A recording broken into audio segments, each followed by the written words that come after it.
ఇక తీజ్ ఫెస్టివల్ కు కరీంనగర్ జిల్లా గిరిజనులు రెడీ అవుతున్నారు. ఫెస్టివల్ ను గ్రాండ్ గా సెలబ్రేట్ చేసుకునేందుకు అన్ని ఏర్పాట్లు చేస్తున్నారు. పండుగను ప్రభుత్వం అధికారికంగా నిర్వహించడం పట్ల హ్యాపీగా ఫీల్ అవుతున్నారు.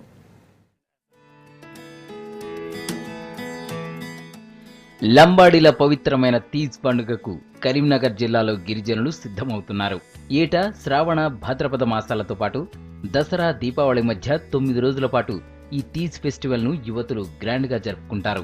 ఇప్పటికే జిల్లాలోని కొన్ని ప్రాంతాల్లో ఫెస్టివల్ ప్రారంభమైంది.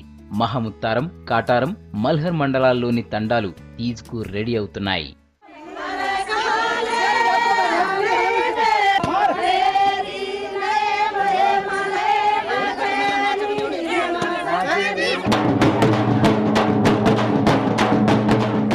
తీజ్ పండుగకు బతుకమ్మ పండుగకు దగ్గరి పోలికలుంటాయి. బతుకమ్మలో తీరొక్క పూలను పూజించినట్లే తీజ్ పండుగలో వెదురు బుట్టల్లో నానబెట్టిన గోధుమ నారను పూజిస్తారు. తీజ్ పండుగను 9 రోజుల పాటు సెలబ్రేట్ చేసుకుంటారు. పెళ్లికాని యువతులు మంచి భర్త రావాలని గిరిజన యువతులు భక్తి శ్రద్ధలతో ఉపవాసాలు చేస్తారు. డబ్బు చప్పుళ్లతో ఆటపాటలు, నృత్యాలు చేస్తూ చివరి రోజు తీజ్ బుట్టలను నిమజ్జనం చేస్తారు.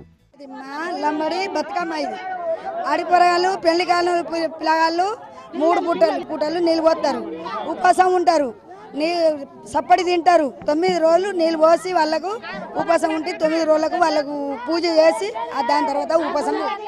9 రోజుల పాటు జరిగే ఈ తీజ్ ఫెస్టివల్ మొదటి రోజు యువతులంతా ఆటపాటలతో తండాలోని పెద్ద నాయక్ దగ్గరకు వెళ్లి ఆశీర్వాదాలు తీసుకుంటారు. అదే రోజు సాయంత్రం గోధుమలను నానబెడతారు. రెండో రోజు నాయక్ వారందరికీ తీజ్ బుట్టలు, ఆవు పేడతో ఎరువులు తయారు చేయాలని ఆదేశిస్తాడు. తండా శివారు నుంచి ఇసుక, చెరువు లేదా బావి నుంచి తీసుకొచ్చిన నీటిని బుట్టలో నింపి గోధుమలను చల్లుతారు.